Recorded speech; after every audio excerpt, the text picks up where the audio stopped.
ከአርትስ ቴሌቪዥን አርዕስተ ዜናዎችን እንሆ። የከባድ መኪና አሽከርካሪዎች በህገወጥ ኬላዎች ከሚጠየቁት ከልክ ያለፈ ክፍያ በተጨማሪ ድብደባና እንግልት እየደረሰባቸው መሆኑ ተነገረ። የሶማሊላንዱ ፕሬዝዳንት ወደ ኢትዮጵያ ይፋዊ የሥራ ጉብኝት ያደርጋሉ መባሉን ተከትሎ ፕሬዝዳንት ሐሰን ሼህ መሐመድ ተቃውሞ ማሰማታቸው እየተነገረ ነው። በተቃውሞና በታጣቂዎች የተኩስ ልውውጥ እየተናጠች በምትገኘው ሊቢያ ዳግም የእርስ በርስ ጦርነት አፋፍ ላይ መቆሟ ተነገረ።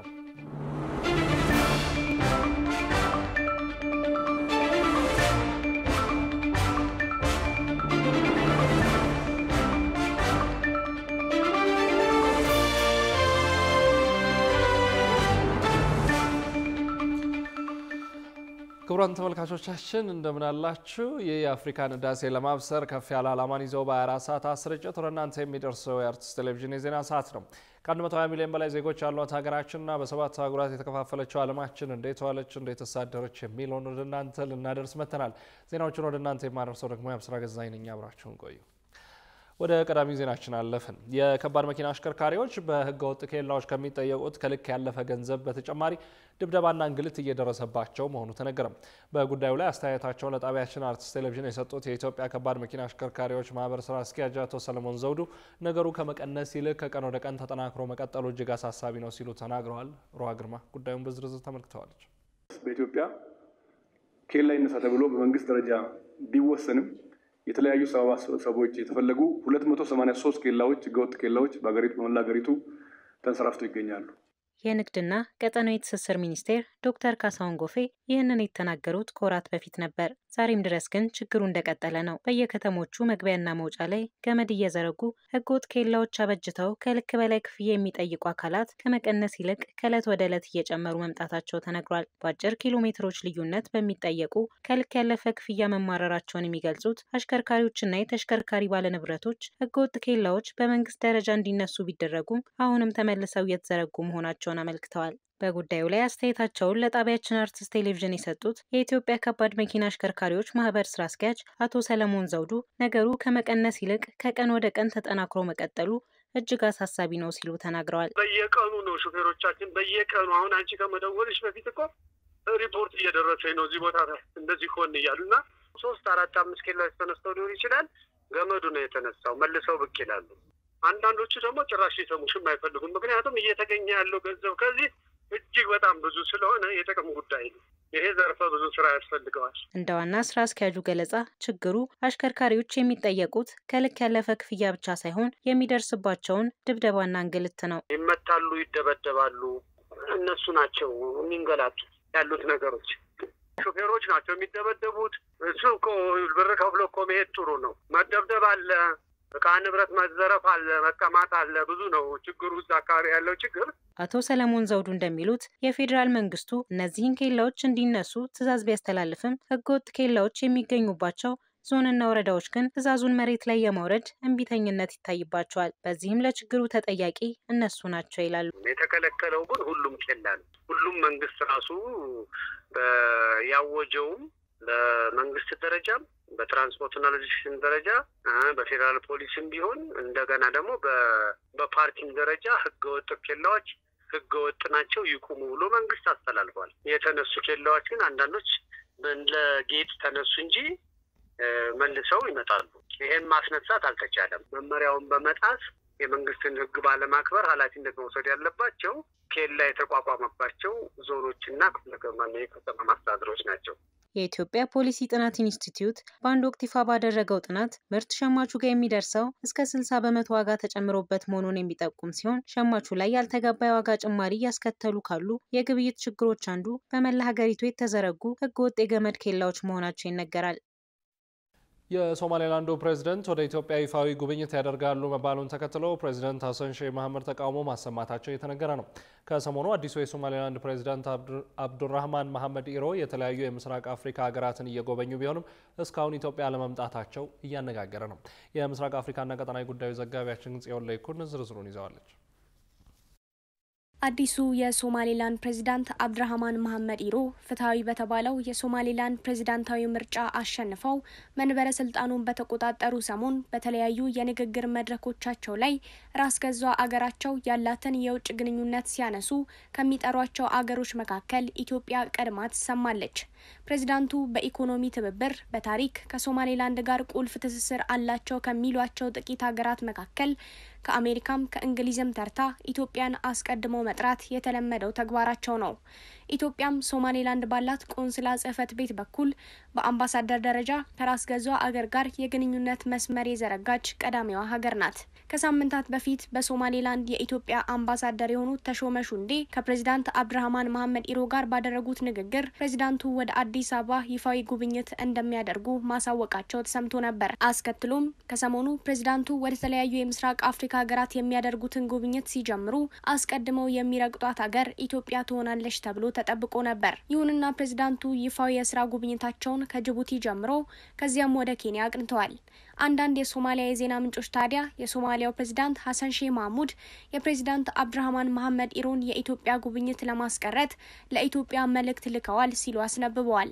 እንደ ዘገባዎቹ ከሆነ የሶማሊያ መልእክት ጉብኝቱ የሶማሊያን የግዛት አንድነት ያላከበረ በመሆኑ እንዲቀር ጠይቀዋል ተብሏል። ሶማሊያ ይህንን ደብዳቤ ጻፈች የተባለው ለኢትዮጵያ ብቻ ነው።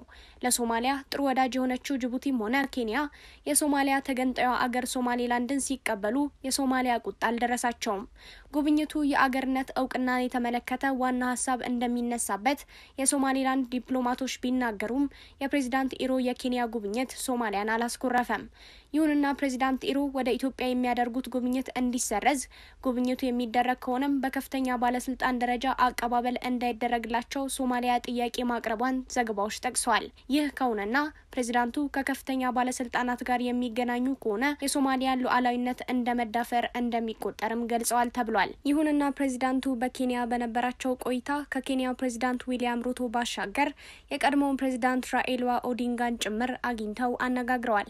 የኢትዮጵያ መንግስት በጉዳዩ ላይ ምን ምላሽ እንደያዘ ባይታወቅም ፕሬዝዳንቱ ግን እስካሁን አዲስ አበባን አልረገጡም። ላለፈው አንድ ዓመት በአፍሪካ ቀንድ ላይ መነጋገሪያ አጀንዳ የነበሩት ኢትዮጵያና ሶማሊያ በታህሳስ ወሩ የቱርኪ አንካራ ስምምነት ግንኙነታቸውን ማደሳቸው ይታወሳል። ይሁንና ኢትዮጵያ የባህር በር አጀንዳዋ መፍትሄ ካላገኘ ከሶማሊያም ሆነ ከሌሎች አገራት ጋር በየጊዜው መሰል ሁኔታዎች መፈጠራቸው አይቀሬ ነው ይላሉ ተንታኞች። በተቃውሞና በታጣቂዎች የተኩስ ልውውጥ እየተናጠች የምትገኘው ሊቢያ ዳግም የእርስ በርስ ጦርነት አፋፍ ላይ መቆሟ እየተነገረ ነው። በዓለም ላይ ሁለት መንግስታት ባላት ብቸኛው ሀገር ሊቢያ ለስልጣን የሚሻሙ ተቀናቃኝ ኃይሎች ሀገሪቱን ወደ ከፋ እልቂት እያንደረደሯት ነው ተብሏል። የውጭ ትንታኔና ዓለም አቀፍ ጉዳዮች ዘጋቢያችን ቃል ኪዳን ይጥና ጉዳዩን በዝርዝር ተመልክቶታል። Libya is at a crossroads. Violent protests, armed clashes between pro-government militias. ከፍልስጤም እስራኤሎች መገዳደል እስከ ብሪታንያ ሰሜን አየርላንዶች ጠብ ከፊሊፒንስ እስከ ቻድ ከሱዳን እስከ ኢትዮጵያ በነበረው የእርስ በርስ ጦርነት ባንድ ወይም በሌላ ጎን ወጣ ገባ ያለች የራሷን ሰላም ለዘመናት አስከብራ የኖረችው ሊቢያ ነበረች። ዛሬ ግን በትንሹ 15 ታጣቂ ቡድኖች ለራሳቸው እየተተራመሱ እርሷንም እያተራመሷት ይገኛሉ። ሰፊ ስልታዊ ሀብታም አረብ አፍሪካዊቱ ሀገር የዓለም ኃያላን እንዳትነሳ አድርገው ካፈራረሷት በኋላ ታጣቂዎቿ ተቀራምተዋል። የውስጥ የቅርብ የሩቅ ተቀናቃኝ ጥቅም አሳዳጆች እየተሻሙባት በመኖርና አለመኖር መሃል መጓዝ እጣ ፋንታዋ ሆኗል። ከግሪጎሪያኑ 2011 ወዲህ አንድነት፣ ሰላም፣ የህዝብ ምቾት፣ ሀብት ተስፋውንም ጨመር ተከታዩ ትውልዷ በነበር ለመዘከር እንኳን ፋታ ያጣባት ሀገር ህዝብ በየአደባባዩ መሰለፍ መጮሁን ቢቀጥልም ድምጹ ግን በማያባራው የታጣቂዎች የተኩስ ልውውጥ ተውጦ ሰማያቷል። The militias support Libya's government of national unity, a fragile administration recognized by the UN. ተቀናቃኝ ታጣቂዎችና በየታጣቂዎቹ የሚደገፉት ፖለቲከኞች ከዓመታት መገዳደል፣ መደራደር፣ መወያየት በኋላ በ2022 ያደረጉት ስምምነት የሰላም ተስፋ ፈንጥቆ የነበር ቢሆንም ሰሞኑን ግን በተባበሩት መንግስታት ድርጅት የተሰየመው የሊቢያ የብሔራዊ አንድነት መንግስትና መንበሩን ምስራቅ ሊቢያ ቶብሩክ ያደረገው የሊቢያ ምክር ቤት የተሰኘው መንግስት ደጋፊዎች ትሪፖሊ ውስጥ አዲስ ውጊያ ገጥመዋል።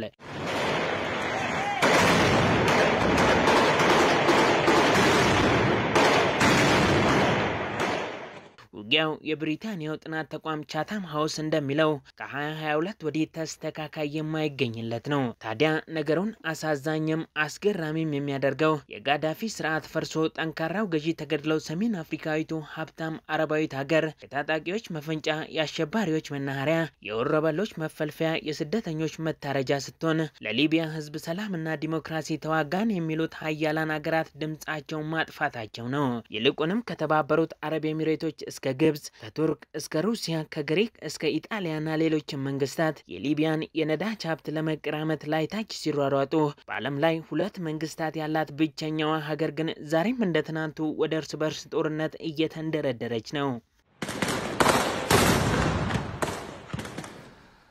ክቡራትና ክቡራን ከአርትስ ዜናዎች ጋር አብራችሁ ስላላችሁ አርትስ ቴሌቪዥን ያመሰግናችኋል። ማንኛውም አይነት የዜናም ሆነ ሌሎች ጥቆማዎችና አስተያየቶች ቢኖራችሁ በአጭር የጽሁፍ መልእክት መቀበያ ቁጥራችን 6121 ላይ ብታደርሱን ተቀብለን ወደ እናንተ እናደርሳለን። አሁን ደግሞ የዕለቱን ዋነኛ ጉዳይ እናስታውሳችሁና እንመለሳለን። የከባድ መኪና አሽከርካሪዎች በህገወጥ ኬላዎች ከሚጠየቁት ከልክ ያለፈ ክፍያ በተጨማሪ ድብደባና እንግልት እየደረሰባቸው መሆኑ ተነገረ። ከቆይታ በኋላ የተመራረጡ ልዩ ልዩ ስፖርታዊ መረጃዎችን ወደ እናንተ እናደርሳለን። ይጠብቁን። ሰባተኛው አገር አቀፍ ምርጫ በዲጂታል መንገድ ሊካሄድ መሆኑ ተገለጸ። በቀጣይ ዓመት የሚካሄደው አገር አቀፍ ምርጫ በተቀመጠለት ጊዜ ለማካሄድ አስፈላጊውን ቅድመ ዝግጅት እየተደረገ መሆኑን የኢትዮጵያ ምርጫ ቦርድ አስታውቋል። ብዙነህ እንዳለ ዝርዝር አለው። የኢትዮጵያ ብሔራዊ ምርጫ ቦርድ ሰብሳቢ ሜላትወርቅ ኃይሉ ሰባተኛውን ሀገራዊ ምርጫ ቅድመ ዝግጅትና ተያያዥ ጉዳዮች ላይ ለመገናኛ ብዙሃን በሰጡት ጋዜጣዊ መግለጫ እንዳስታወቁት በ2018 ዓ.ም ለሚካሄደው ሀገራዊ ምርጫ ቦርዱ አስፈላጊውን ዝግጅት እያደረገ ነው።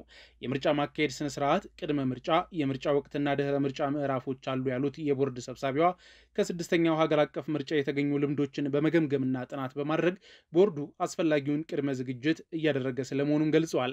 በ2013 ዓ.ም በተካሄደው ምርጫ ዙሪያ ከሚመለከታቸው አካላትና ሲቪክ ማህበራት ጋር ውይይት ከተደረገ በኋላ ቦርዱ የ5 ዓመት ስትራቴጂክ እቅድ እንደሚያስፈልገው ከድምዳሜ ተደርሶ ወደ ስራ መግባቱንም አስታውቋል።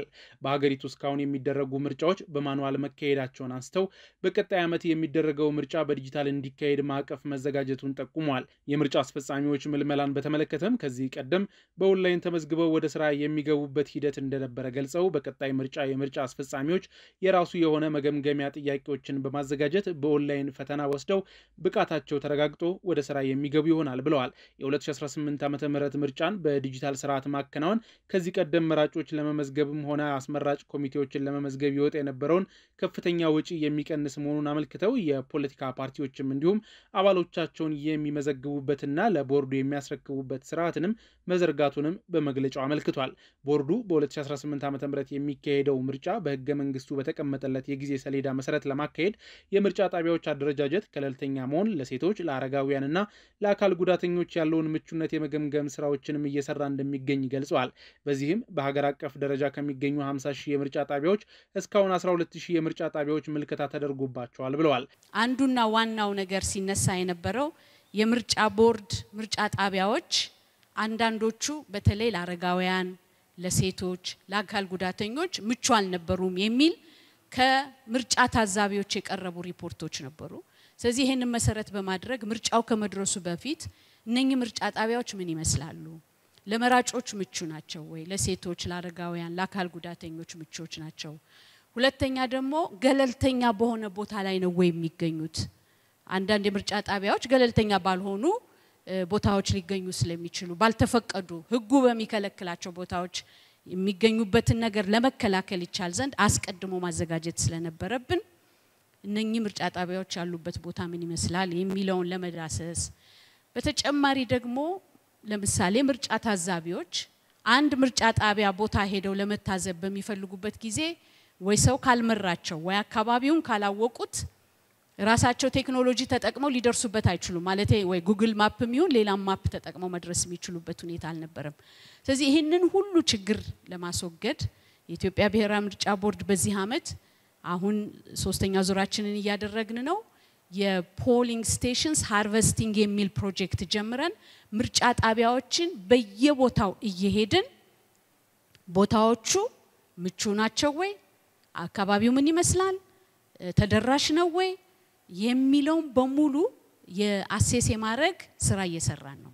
ሰብሳቢዋ ከጸጥታ ጋር በተያያዘ የጸጥታ ችግር የለብንም ብለን ልንክድ አንችልም አለ ያሉ ሲሆን አስቻይ ሁኔታዎች በሌሉበት ምርጫ ቦርድ ምርጫ አደርጋለሁ ብሎ የሚፎክርበት ምንም ምክንያት የለም ብለዋል። እኛም ምርጫ አስፈጻሚዎች አሉን፣ መራጩም ያሳስበናል፣ ግን ምርጫ መካሄድ አይችልም ብለን ዛሬ ልንቆም አንችልም ብለዋል። ዛሬ ቁጭ ብለን የዛሬ ዓመት እንዲህ ነው ማለት አንችልም። ችግር ባለባቸው ቦታዎች ላይ በግንባር እየተካሄደ የጸጥታ ግምገማ ይደረጋል። በ2016 ዓ.ም ባደረግነው ምርጫም ከመንግስት ያገኘነው የጸጥታ ግምገማ ሪፖርት ብቻ ሳይሆን በአካባቢው የሚወዳደሩ ፓርቲዎችንና የሲቪክ ማህበራት ያሉበት ኮሚቴ ቦታው ድረስ ሄደው ሪፖርት እንዲያቀርቡ ተደርጓል ብለዋል። እንደ ምርጫ ቦርድ በሁሉም አካባቢዎች ምርጫ እናካሄዳለን ብለን እናቅዳለን። በጸጥታ ምክንያት ምርጫ ማድረግ የማይቻል ከሆነ ግን አናደርግም። የጸጥታ ሁኔታዎች በሚፈቅዱት የምርጫ ክልሎች ግን ምርጫውን እናደርጋለን ብለዋል። ክቡራን ተመልካቾቻችን አሁን ልዩ ልዩ ስፖርታዊ መረጃዎችን ወደ እናንተ የምናደርስበት ሰዓት ላይ ደርሰናል። ስፖርታዊ መረጃዎቹ በባልደረባችን ዮናስ ግርማ ወደ እናንተ ይደርሳሉ። ከመረጃዎቹ ጋር መልካም ቆይታ። ከአርትስ ቴሌቪዥን የማክሰኞ ምሽት ስፖርታዊ መረጃዎችን ይዘን ቀርበናል። ከሀገር ውስጥ ስንጀምር በድሬዳዋ ከተማ አስተናጋጅነት ሲካሄድ በሰነበተው እድሜያቸው ከ18 እና 20 ዓመት በታች የወጣቶች አትሌቲክስ ሻምፒዮና ላይ ከተካፈሉ አትሌቶች መካከል 66 በመቶ የሚሆኑት ከእድሜ በላይ መሆናቸው ተነገረ። በድሬዳዋ ከተማ አስተናጋጅነት ሲካሄድ የሰነበተው እድሜያቸው ከ18 እና 20 ዓመት በታች የወጣቶች አትሌቲክስ ሻምፒዮና ግንቦት 24 ቀን 2017 ዓ.ም ፍጻሜውን አግኝቷል። ይሁን እንጂ ክልሎች፣ ከተማ አስተዳደሮችና ክለቦች ለሻምፒዮና ይዘዋቸው ከመጡ አትሌቶች መካከል 66 በመቶ የሚሆኑት ከእድሜ በላይ መሆናቸው ነው የተነገረው። ለዚህ ዋነኞቹ ተጠያቂዎች ደግሞ አሰልጣኞችና ሙያተኞች ስለመሆናቸው ጭምር በቦታው የሚገኙ የሕክምና ባለሙያዎች ገልጸዋል። ከእድሜ ጋር ተያይዞ በሻምፒዮና የተሳተፉ አትሌቶችን በተመለከተ ሀሳብ የሰጡት ዶክተር አያሌው ጥላሁን ሻምፒዮናው የእድሜ ሌብነትን የማይጸየፍ አሰልጣኝና ትውልድ እየመጣ መሆኑን በግልጽ ያየንበት፣ ምናልባትም የኢትዮጵያ አትሌቲክስ ፌዴሬሽን ስፖርቱን የማኖር ኃላፊነትና ግዴታ ያለበት ተቋም እንደመሆኑ አፍጥጠውና አቅጥጠው የምንመለከታቸውን የእድሜ ችግሮችን ለመፍታት የሚጠበቅበት መፍትሄ መወሰን ብቻ ነው በማለት ችግሩ ምን ያህል አሳሳቢ የሆነ መምጣቱን አስረድተዋል።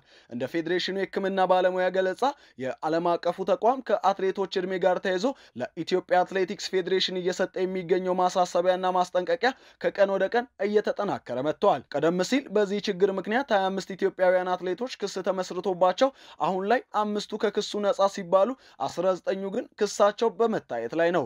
ፌዴሬሽኑ ከእድሜ ጋር ተያይዞ መፍትሄ የሚፈልግ ከሆነ ብቸኛው መንገድ መወሰን ብቻ ነው ያልኩት ለዚህ ነው ይላሉ የሕክምና ባለሙያው። ብሔራዊ ፌዴሬሽኑ ይህንን ሻምፒዮና ለማዘጋጀት በዋናነት የፈለገው ከሐምሌ 16 እስከ 2025 በደቡብ ምዕራብ ናይጄሪያ አብየኩታ ከተማ ላይ ለሚካሄደው እድሜያቸው ከ18 እና 20 ዓመት በታች የጥምር አፍሪካ የወጣቶች አትሌቲክስ ሻምፒዮና ኢትዮጵያን የሚወክሉ ብሔራዊ አትሌቶችን ለመምረጥ በሚል የተዘጋጀ ስለመሆኑ ባለፈው ሳምንት ይፋ ማድረጉ ይታወሳል። እነማንን አወዳድረን ነው በዚህ ሻምፒዮና ላይ ሀገራችንን ወክለን የምንቀርበው የሚሉት የሕክምና ባለሙያው ቀደም ሲል ፌዴሬሽኑ ከዓለም አቀፉ ተቋም ከእድሜ ችግር ጋር ተያይዞ ከመጣበት ወቀሳና ክስ ለመትረፍ የሚያስብ ከሆነ እንዲሁም አትሌቲክሱን በትውልድ ቅብብሎሽ የማስቀጠል ግዴታውና ኃላፊነቱን ይወጣ ዘንድ ምኞቱና ህልሙ ከሆነ ከወዲሁ በቁርጠኝነት የማስተካከል ስራ ይጠበቅበታል በማለት ሐሳባቸውን አጠቃለዋል።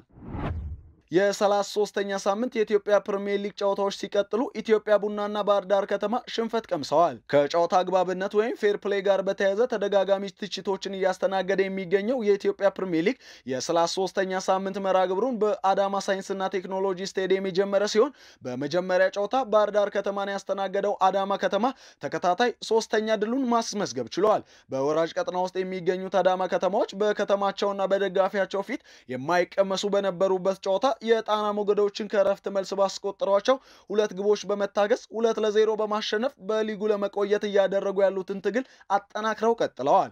ባህር ዳር ከተማዎች በሙሉ ዓመቱ ተፎካካሪና ጥሩ ቡድን ይዘው የመጡ ቢሆንም በመጨረሻዎቹ ጨዋታዎች ግን ተከታታይ ሽንፈቶችን እየቀመሱ ይገኛሉ። በሌላ ጨዋታ ምሽት 12 ሰዓት ላይ አርባ ምንጭ ከነማን ከኢትዮጵያ ቡና ያገናኘው ጨዋታ በአዞቹ አሸናፊነት 1-0 ተጠናቋል። ኢትዮጵያ ቡናዎች ከ6 ጨዋታዎች በኋላ ግብ ባስተናገዱበት ሽንፈት የዋንጫ ተስፋቸውን አመንምነው ወጥተዋል። አዞቹ በሊጉ ለመክረምና ነጥባቸውን ለማሳደግ ቡናማዎቹ በበኩላቸው ከመሪው ጋር ያላቸውን ነጥብ በማጥበብ በዋንጫ ፉክክሩ እስከ መጨረሻው ለመቆየት የሚረዳቸውን ውጤት ለመያዝ የተገናኙት ሁለቱ ቡድኖች ተመጣጣኝ የሚባል አይነት ፉክክር አድርገው በ40ኛው ደቂቃ ቡጠቃ ሻመና ለአርባ ምንጭ ግብ አስቆጥረው ጨዋታው በዛሽ ግብ 1-0 ተጠናቋል።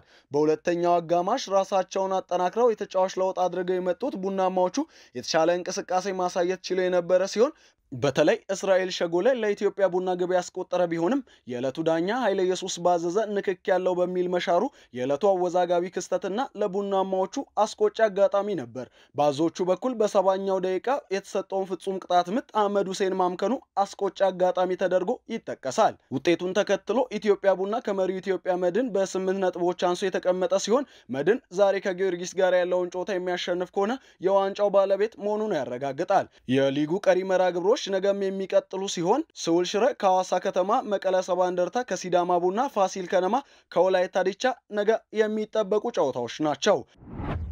ከባህር ማዶ ወዳገኘናቸው መረጃዎች እናልፋለን። ኢንተር ሚላኖች ከአውሮፓ ሻምፒየንስ ሊጉ ፍጻሜ ሽንፈት በኋላ እሁድ ዕለት በማልፔንሳ አየር ማረፊያ ሲደርሱ አንድ ደጋፊ ብቻ ተገኝቶ አቀባበል እንዳደረገላቸው የጣሊያኑ ላጋዜጣ ዴሎ ስፖርት ዘግበዋል። ማርኮ ተብሎ የሚጠራው የኢንተር ደጋፊ እዚህ የተገኘሁት ብቸኛው ሰው ነኝ፣ ነገር ግን አሁንም ክብር ይገባቸዋል ሲል ለጋዜጣው ተናግረዋል። ነገሩን ይበልጥ ለኢንተሮች ከባድ ያደረገው የከተማ ተቀናቃኛቸው የኤሲ ሚላን ደጋፊዎች በሚላን ከተማ ጎዳናዎች ላይ ኢንተር ሞቷል፣ የቀብር ስነ ስርዓቱን እንፈጽም በሚል የኢንተር ሚላን አርማ ያረፈባቸው የሬሳ ሳጥኖችን በአደባባይ ይዘው በመውጣት ተሳልቀውባቸዋል። ኢንተር በአውሮፓ ሻምፒየንስ ሊግ ታሪክ ትልቁና አስከፊው ሽንፈት በፒኤስጂ ደርሶበታል። በመከላከላዊ ጨዋታው የሚደነቀው ኢንተር በፍጻሜው ጨዋታ የፓሪስ ከዋክብትን መቋቋም ተስኖት የያን ሶመር መረብ የግብ ውርጅብኝ ሲወርድበት ማምሸቱ ይታወሳል። በመጨረሻም የዝውውር መረጃዎች ከሰሞኑ ወደ አልሂላል ለመሄድ ንግግር እያደረገ እንደነበር የሚታወቀው ብሩኖ ፈርናንዴዝ በማንቸስተር ዩናይትድ ለመቆየት መወሰኑ ተገለጸ።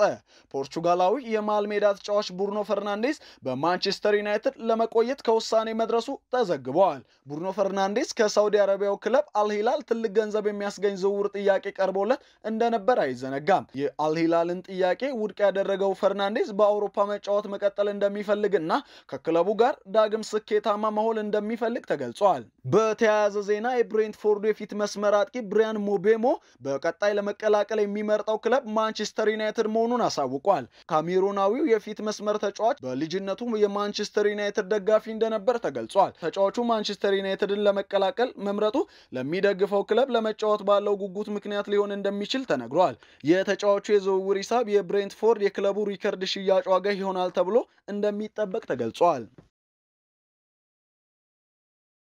ውድ ተመልካቾቻችን የአርትስ ቴሌቪዥን የሰዓቱ ዜናዎች የተከታተላችሁትን ይመስሉ ነበር። ስለሰጣችሁን ጊዜ ከልብ እያመሰገንን ከዜናዎቹ ጋር የአብስራ ገዛኝ ቆይታ አድርጌያለሁ። ከቀሪ ጣቢያችን ዝግጅቶች ጋር መልካም ጊዜ ተመኘሁ።